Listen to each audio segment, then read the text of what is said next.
Welcome to special analysis. నేను అమ్మ మండవ. ఈరోజు అనాలిసిస్లో భాగంగా మనం తీసుకోబోతున్న టాపిక్ ఏంటంటే జగన్మోహన్ రెడ్డి విషయంలో మోడీ అమిత్ షా మనసు ఎందుకు మారింది అని చెప్పేసి నేను టైటిల్ పెట్టడం జరిగింది. ఆ అంశం గురించి ఈరోజు మనం మాట్లాడుకునే ప్రయత్నం చేద్దాం. ఇక్కడ చూసినట్లయితే నిజంగానే మోడీ అండ్ అమిత్ షా ఈరోజు జగన్మోహన్ రెడ్డిని మొన్నటిదాకా చూసింది ఒక ఎత్తు, మొన్న ఆయన అధికారానికి దూరమై 11 సీట్లకే పరిమితమైన తర్వాత చూస్తుంది మరొక ఎత్తు. నిజంగా దేశ స్థాయిలో, కేంద్ర స్థాయిలో అటు మోడీ కానీ అమిత్ షా కానీ వాళ్ళిద్దరిని పెద్దగా విడదీసి చెప్పలేము మనం. అంత క్లోజ్ బడ్డీస్ వాళ్ళు, క్లోజ్ అసోసియేట్స్. వాళ్ళిద్దరు ఏ నిర్ణయం తీసుకున్నా పొలిటికల్ ఫాయిదా లేకుండా ఎక్కడ కూడా ఎలాంటి నిర్ణయం తీసుకోరు. ఏదైనా చిన్న స్టెప్ వాళ్ళ వైపు నుంచి ఒక మూవ్ వచ్చింది అంటే అక్కడ ఏదో ఒక రాజకీయ నిర్ణయం ఉంటుంది, లేకపోతే రాజకీయ ప్రయోజనాలైనా ఉంటాయి. చాలా సందర్భాల్లో చాలా రాష్ట్రాల్లో ఆల్మోస్ట్ ఈ 10 ప్లస్ ఇప్పుడు ఒక 2 ఈ 12 ఏళ్లుగా ప్రూవ్ అయింది. మోడీ విషయంలో కావచ్చు, అమిత్ షా విషయంలో కావచ్చు. అందుకే అధికారంలో ఉన్నప్పుడు ఒకలా, లేకపోతే ప్రతిపక్షంలో ఉన్నప్పుడు మరొకలా అన్నట్టుగా చాలాసార్లు వాళ్ళు నేతలను కూడా ట్రీట్ చేసిన సందర్భాలు ఉన్నాయి.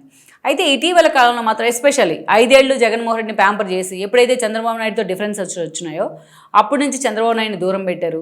చంద్రబాబు నాయుడిని వాళ్ళు వ్యక్తిగతంగా టార్గెట్ చేశారు, వాళ్ళు కొడుకుని టార్గెట్ చేసి అన్ని రకాలుగా టార్గెట్ చేసినప్పటికీ బట్ జగన్మోహన్ రెడ్డి ఆ వ్యాక్యూమ్లోకి రావడానికి వాళ్ళే వెసులుబాటు ఇచ్చారు. ఆ రోజున విజయసాయిరెడ్డి లాంటి వాళ్ళు దాన్ని లైజనింగ్ చేశారు. అలా జగన్మోహన్ రెడ్డి వాళ్ళ దగ్గరికి వెళ్ళారు. ఇక 5 ఏళ్ల పాటు జగన్మోహన్ రెడ్డి చేసిన అరాచకాల మొత్తాన్ని కూడా అది బీజేపీ దాన్ని ఎండార్స్ చేసినట్లయింది. ఎందుకు ఎండార్స్ చేసినట్లయింది? అన్ని అరాచకాలు రాష్ట్రంలో జరుగుతుంటే బీజేపీ ఎప్పుడు కూడా దాన్ని ఖండించలా. సరే, టీడీపీ నేతల మీద దాడులా అంటే అది పొలిటికల్ వెండట్ట అనుకుందాం, దాన్ని ఖండించాల్సిన అవసరం లేదు. రాష్ట్ర ఆర్థిక వ్యవస్థని జగన్మోహన్ రెడ్డి అతలకుతలం చేశారు. ఆ రోజు పీపీఎల్ని రద్దు చేస్తే అది కేంద్ర ప్రభుత్వానికి కూడా మాయని మర్చేది. సో అది అట్లాంటివి చేశారు ఆయన. ఆఖరికి గవర్నర్ పేరు మీద ఆయనకి తెలియకుండా ఆయన పేరు మీద లోన్లు తెచ్చుకోవడం జరిగింది. అలా ఎన్ని రకాలుగా పోలవరాన్ని పూర్తి స్థాయిలో పడుకోబెట్టారు. రాష్ట్రాన్ని రివర్స్ టెండరింగ్ పేరుతో 40 ఏళ్ళు వెనక్కి తీసుకెళ్లారు. ఇలాంటి అరాచకాలు చాలా జరిగాయి. సరే, ఇది ఆంధ్రప్రదేశ్ కదా, మనకు సంబంధం లేదు దాంతో అని అనుకోవచ్చేమో. కానీ ఏపీకి కూడా కేంద్రంలో భాగస్వామి, ఈరోజు దేశంలో భాగస్వామిగానే ఉంది.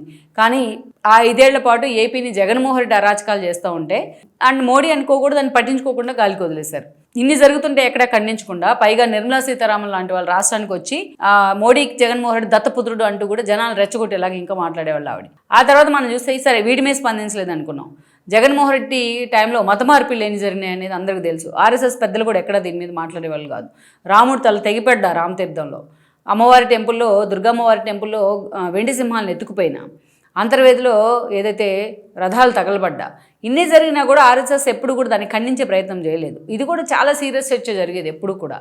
వాళ్ళు జగన్మోహన్ రెడ్డి ఏది చేసినా మౌనంగా ఉండడం వల్ల, సరే ఖండించకపోతే ఖండించకపోయారు, మౌనంగా ఉన్న కారణంగా జగన్మోహన్ రెడ్డి చేసే ప్రతి పనికి మోడీ వైపు నుంచి ఒక రాజముద్ర పడుతుంది అనే చర్చ జరిగేది. మోడీ అంటే దాన్ని ఎండార్స్ చేస్తుంది జగన్మోహన్ చేసే పాపాలని అనేది ఒక చర్చ జరుగుతూ ఉండేది. అయితే ఇవన్నీ వాళ్ళకి తెలియకుండానే బీజేపీ ఖాతాలో పడ్డాయి.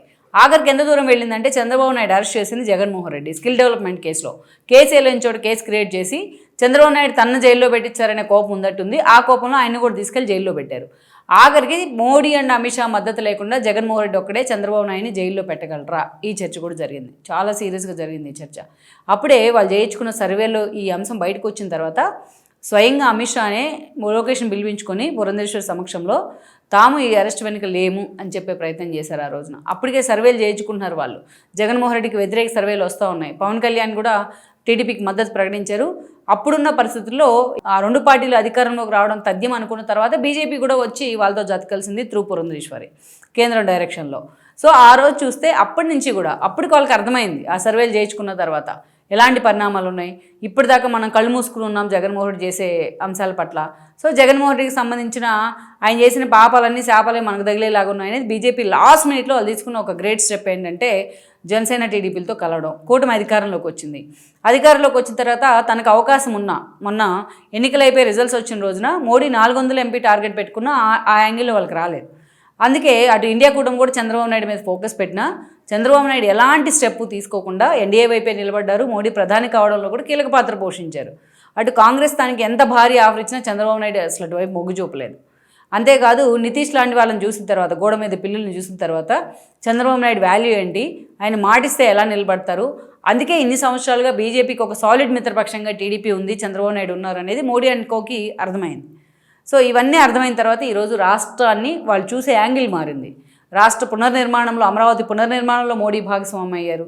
రైల్వే జోన్ దగ్గర నుంచి పోలవరం దాకా అనేక అంశాల మీద వాళ్ళు ఫోకస్ పెట్టే ప్రయత్నం చేస్తున్నారు. అటు లోకేష్ చంద్రబాబు నాయుడు ఎప్పుడు వెళ్ళినా రెడ్ కార్పెట్ వేస్తున్నారు, ఇంక్లూడింగ్ పవన్ కళ్యాణ్తో పాటు. అంటే అంత సానుకూల వాతావరణం ఉండింది ఆ పార్టీల మధ్య ఈరోజు, కేవలం అధికారంలో ఉండటమే కాదు. సో అంటే ఇవన్నీ రియలైజేషన్ అనమాట. ఏ ఇష్యూ వచ్చినా, ఉపరాష్ట్రపతి ఎన్నిక మొదలుకొని మొన్న ఏ ఇష్యూ వచ్చినా చంద్రబాబు నాయుడు తనకున్న సమాచారంతో మిగతా పక్షాలతో డీల్ చేయడం కానీ అనేక కీలక అంశాల్లో తను భాగస్వామ్యం అవుతున్నారు దేశ స్థాయిలో, కేంద్ర స్థాయిలో. అందుకే మోడీ అంటే ఈరోజు పూర్తి స్థాయిలో జగన్ని పక్కన పెట్టే ప్రయత్నం చేస్తూ ఉంది. జగన్ చేసిన పాపాలను తమకు అంటుకున్నాయి కాబట్టి ఆ పాప ప్రక్షాళన చేసుకునే ప్రయత్నం చేస్తూ ఉన్నారు వాళ్ళు. అందుకే ఈ 2 ఏళ్లుగా జగన్మోహన్ రెడ్డికి ఒక్క అపాయింట్మెంట్ కూడా లేదు వాళ్ళ వైపు నుంచి. సో జనానికి ఒక క్లారిటీ ఏంటంటే ఇప్పటికైనా సరే గత 5 ఏళ్ళు జరిగిన తప్పుల్ని ఇప్పుడు మోడీ దిద్దుకునే ప్రయత్నం చేస్తూ ఉన్నారు. కనీసం జగన్మోహన్ రెడ్డి ఆ దిద్దుబాటు కూడా చేయరు, అది వేరే విషయం. సో అందుకే జగన్మోహన్ రెడ్డిని దూరం పెట్టారనేది మనకి ఈజీగా అర్థమవుతుంది.